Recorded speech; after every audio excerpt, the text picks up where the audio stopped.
হ্যাঁ, লাইটটা সোজা করে রাখো তো, খুব অসুবিধা হচ্ছে। আর এই লাইটের চালায় আমাদের চশমাটা আসতে। চলুন, গ্রাম বাংলার অনুষ্ঠান এটা একটা আলাদা ব্যাপার, কারণ এখানে সব ঘরোয়া ব্যাপার। এখানে মা, জেঠিমা, ঠাকুমা সবাই অনুষ্ঠান দেখে, কারণ তারা তো বাইরে যেতে পারে না। পাড়ার অনুষ্ঠান হলেই তবে পায়রাতে একটু বসে থাকে। এখন বাজে প্রায় 12টা বেজে গেছে, কিন্তু এখনও বয়স্ক মানুষ বসে আছে, মানে এটা কিন্তু অনেক বড় ব্যাপার। এগুলো হয় না সব জায়গায়। তো আমি ঠিক জায়গায় চলে যাচ্ছি।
এই গানের জন্য কিন্তু হাততালি দিতেই হবে ঠাকমা তোমাকে।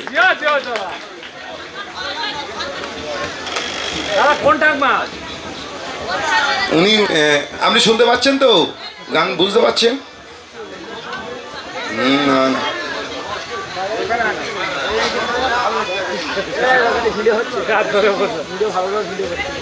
ববি তুই আমার